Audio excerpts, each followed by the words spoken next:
When we talk about our relationship with money throughout our lives, there are basically three paths we can take. The first is the sidewalk. This is the path taken by people who live from paycheck to paycheck.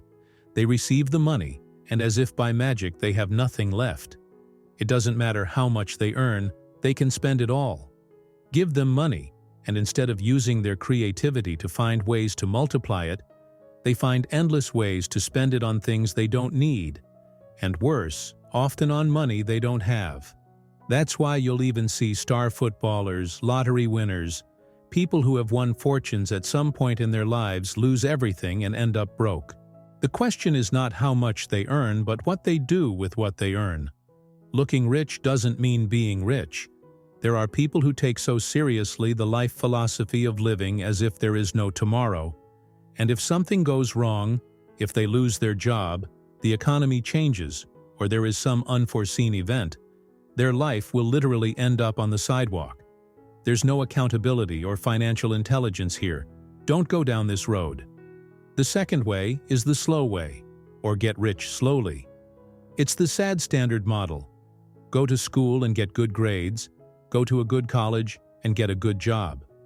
Save 10% of your salary, invest it in the hope of earning 7% a year, and then after 40 years, if nothing goes wrong and you're still alive, you'll finally have your long-awaited financial freedom. You sell 5 days of your week to get only 2, and repeat this cycle for years in exchange for the uncertainty of being able to live for 5, 10, or maybe 20 years when you're old.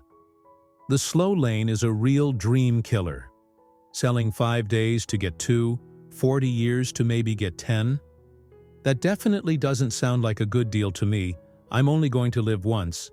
I'm not going to sell my soul for decades to finally be able to fulfill my dreams. The biggest problem with the slow lane is that it basically works by exploiting your most valuable asset, the time of your life. You want to earn more, so you have to sell more of your time. But since there are only 24 hours in a day, you probably won't be able to work all day. You won't be able to drastically increase your income. You can also sacrifice your lifestyle even more to try to save 20% instead of 10% a month, but I honestly don't think that will do you any good. The last resort is to try to increase your market value. The problem is that you'll have to spend a good amount of money to spend 2 years in a classroom to get a whopping 15% increase. At best, you'll manage to shorten your journey from 40 to 30 years.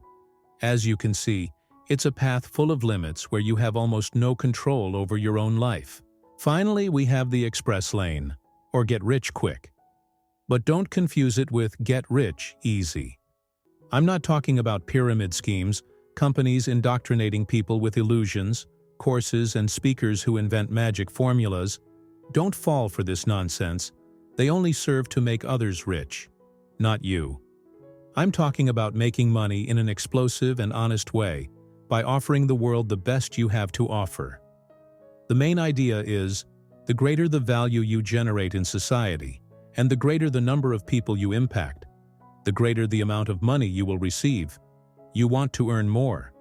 So generate more value in people's lives, and this has nothing to do with how much time you sell of your life. The rule is clear. Identify a problem and offer a solution.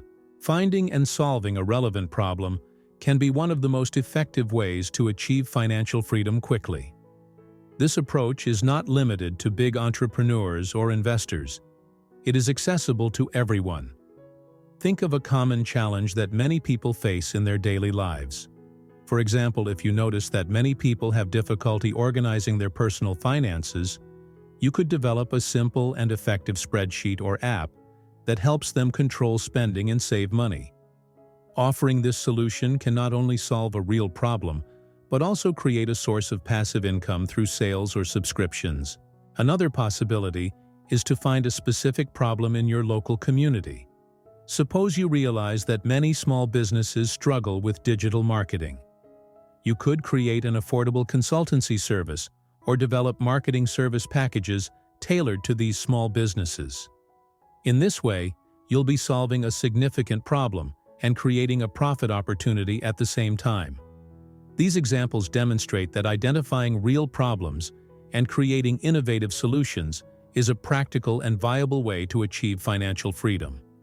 By focusing on solving significant issues and offering real value, you can create profit opportunities that not only meet a need, but also have the potential to generate a substantial and sustainable income in the long term.